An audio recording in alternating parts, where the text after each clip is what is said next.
I got in huge trouble. I don't know how I didn't get suspended, honestly. I mean, I was in massive trouble for weeks with my mom.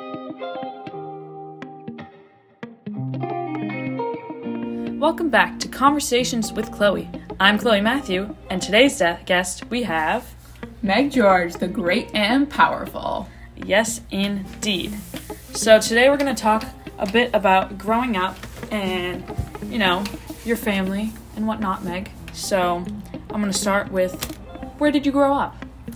That's actually kind of a deep question to start off, I'm not going to lie, because I would not say I grew up anywhere. I lived in so many different places across the span of my life. My mom was in the Air Force, so we moved bases a couple times.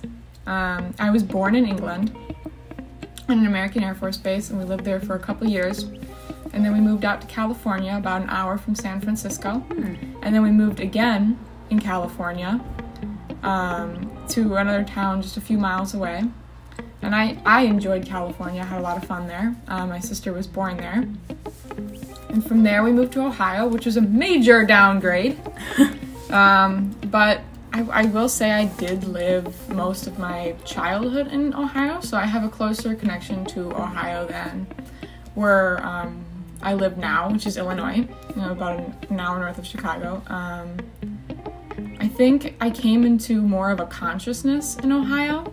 I kind of discovered like my personality and my friends a little more in Ohio. And then by the time I got to Illinois, I was too much of a transplant to really fit in. I never really belonged in Illinois. In the meantime, my grandma had a house in Wisconsin. And so we were up in Wisconsin so much as kids that I consider that to be another home. I did spend most of my summers there growing up, also alternating in Minnesota as I went to a summer camp in Minnesota. So adding up all the weeks and months that I attended and actually taught at this summer camp, I genuinely would say that I did grow up a bit in Minnesota. So a complicated answer to a very simple question, but I would argue that there was really no one place I ever grew up. Was there one place that you felt was your favorite place to be? I don't know, honestly, because there were good and bad circumstances in all of them. I would say I did the most of my physical growing up in Illinois, but more of my favorite growing up was in Ohio. And my best memories growing up are Minnesota and Wisconsin. Nice. Okay, so do you want to talk a bit about, who your parents are? I know you mentioned that your mom was in the Air Force. She was, yeah. She went to the Air Force Academy of Colorado. And she's a pathologist, so she went there and they covered her medical school and she had to pay back time, which is why we were moving around so much. My mom is, and probably will always be, my best friend. We know everything about, well, not everything, but, close, about each other. I tell her everything. She tells me a lot. It's mostly because we have the same mindset. Right. We're both very much introverts except for when we need to be.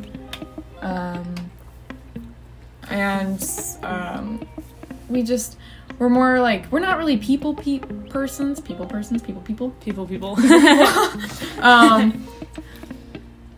So yeah, I don't know. I have a lot more in common with my mom than my dad. My dad is a sales manager for a company that sells genetic instruments, which is it's very interesting. And I will say I got a lot of my love for science from my parents, definitely. My mom used to bring me in for grossing and cutting up specimens. All right, and I used to go with my dad to labs when he was selling machines. So I don't think many of our audience members will know what a pathologist is. So could you explain a little bit what that is? A pathologist is in diagnostics. She looks through a microscope and at cells and cancers and anything really, and is able to give a diagnosis, which is then sent to the patient. Wow. In a hospital or clinical setting. Wow, that's so cool to me. It is. I know, it's great. My friends used to think that she had their tonsils or something in a jar somewhere in her office, and she was looking at everything, but no. it's really cool. Yeah, my dad's a lot more outgoing.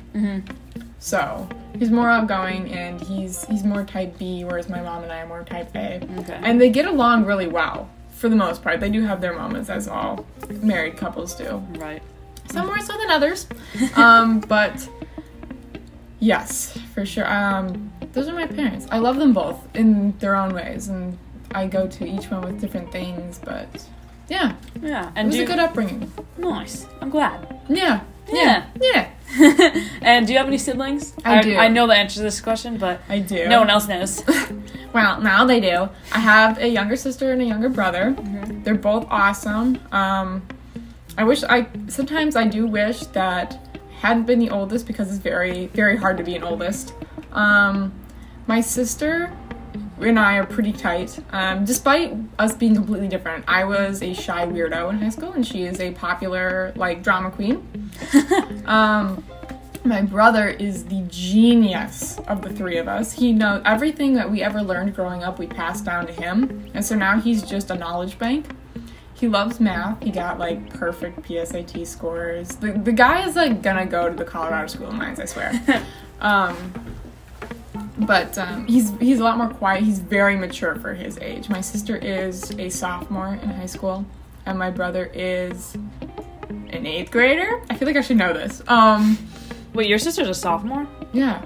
Oh, Carly's a junior? Carly's a junior. Okay. Well, they're 1 year off then. Okay. For the audience, Carly is my sister, who their birthdays are only 6 days apart. Yeah. Both of our sisters. Both 2006, right? And they have similar personalities too. It's kind of weird. Yeah, it is weird. Yeah. And styles. Yeah. It is weird. It's so weird. This is not right. Anyway.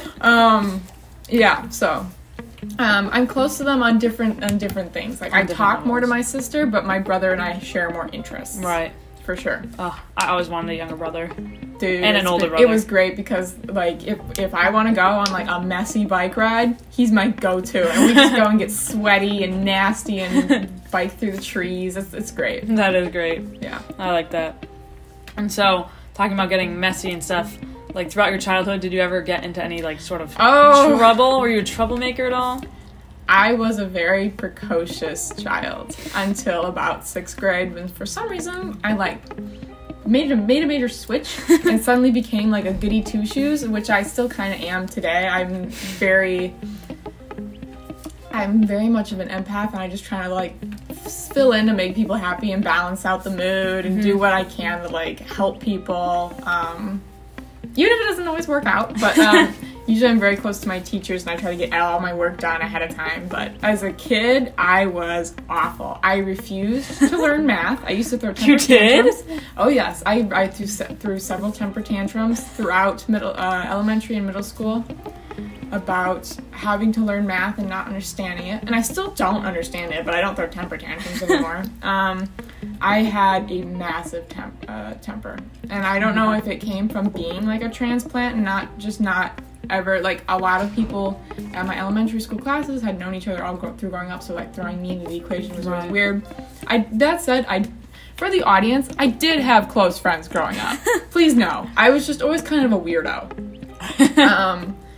But yeah, no, I acted out on several occasions.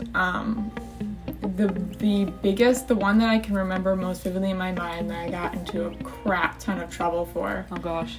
Was when I was in preschool. There was a girl in one of my preschool classes she'd either gotten a better prize than me, or the teacher seemed to take her side on something, and I just lost it. I threw a chair at her. What? I can vividly remember picking up the chair, throwing it. I was screaming in the corner of the room. It did hit her too, and she left the daycare center, and she never came back. Oh my god! Her parents removed her from the daycare center, which I don't blame them. What kind of chair? One of the tiny the metal chairs, the plastic chairs with the metal legs. Ugh. Yeah, I got in huge trouble. I don't know how I didn't get suspended, honestly. I mean, I was in massive trouble for weeks with my mom. Oh my god. It was, in retrospect, it's kind of funny, but that was bad. That was evil. Oh my god. Yeah, I was very mischievous all throughout high school. It kind of like, it turned from malicious to mischievous. Chloe knows this, a lot of my close friends know this story, but... It's a hilarious story. In Walgreens, and I don't know, a Walmart, when I, shortly into the pandemic, a friend, my then best friend and I went to Walmart to wander around, as one does in Illinois, where there's nothing to do.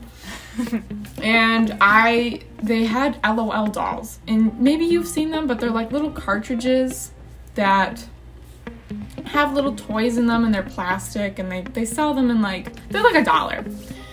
I thought it was a bouncy ball. And so, in walking through an aisle, I casually picked one up and just chucked it at the floor. And it shattered into lots of pieces. And it was very loud. It was late at night. We were like some of the only people there. And the employees came around the corner, and I mean, they didn't make us pay for it, but we were banned from that Walmart. We were not allowed. Every time we tried to come back for at least 3 years, like the people, they recognized us. They told us basically that we could not come in. I love that story. It was so bad. So every time I go to a Walmart now, I get teased about how I should just not touch anything. I'm often told that I cannot be taken anywhere in public for reasons like that, among many others. Those are just two of my more classic moments. I think that's hilarious. I can just picture you just taking a ball, smashing it. I thought it was a bouncy ball, and I threw it with all full force at the ground. That's hilarious. I love that. So bad. Oh my god. Oh, 10 out of 10. Well, I'm glad you enjoyed it. Oh my goodness. So anyways, now that we're past you being in trouble all the time, when you were a child, what did you want to be when you grew up? Fun question, because it evolved over time. As it does for most kids. As it does for most kids. When I was way little, I wanted to be a princess. What little girl didn't? Who doesn't? I mean, right? Yeah. Exactly. When I hit kindergarten and first grade, I went through this really strange phase where I wanted to have a pizza restaurant. And it was going to be called Valley Pizza. Really? Oh yeah. And I had a whole menu for it. My mom said that she would be my best customer. She said she would come every night for my pizza, which was sweet at the time, but clearly that is very much so changed. I don't think I could ever handle owning my own restaurant. I'm just not a people person. It would not have worked out well. So after the Valley Pizza stage, I wanted to be a detective. Which would still honestly be You could still do that. I mean, I know. You pick up on everything. Well, see, here's the thing. I know I do, but I did consider forensic pathology for a while. Really? And I'm still honestly kind of considering it. Helping in the forensic spectrum of bacteria microbiology, which is poisons, infections from water, determining how somebody died, possibly through chemical warfare, biological warfare. Right. I still find that extremely fascinating, and it's still an open option for me, working with the CDC and more kind of an FBI sort of sector. Right. So yeah, but I wanted to be a detective. I did want to be an airline pilot for a while. Really? Yeah, I did, because I just love flying. That was a short-lived dream. As was, I did want to be a police officer for a while. Really? Yes, and I also wanted to be, I considered going to West Point just because it would have paid for my education, and they did reach out to me. Did they really? They did. And I was honestly very flattered. I did not apply because I'd seen what my mom had gone through in the Air Force, and I did not want any of that. Plus, I love it here, Salve. Salve is great. So right now, I am a bio major. I'm hoping to get more into molecular biology and kind of a parasitology sort of field for more of a global health or, forensic pathology sort of themes. I'm still kind of figuring it out, and who isn't, obviously. Right. I mean, I'm undecided. You're undecided. So we got a long way to go, but that's just snippet of my life. Lovely. Thank you. Yeah. Well, it was lovely to have you on our show. Thank you for hosting me, Yes, Chloe. of course. You are always welcome on our show. Our show. Our show. Your show. My the show. The show. If you are not listening to this right now, then you are not living. You're a loser. Listen to Chloe's podcast. It's great. Thanks. All right. Well, thank you, Meg, for joining me. Absolutely. And we will hear from you again sometime soon. Tune in next time. Tune in next week at WCBB Boston. I'm just kidding. All right. Goodbye.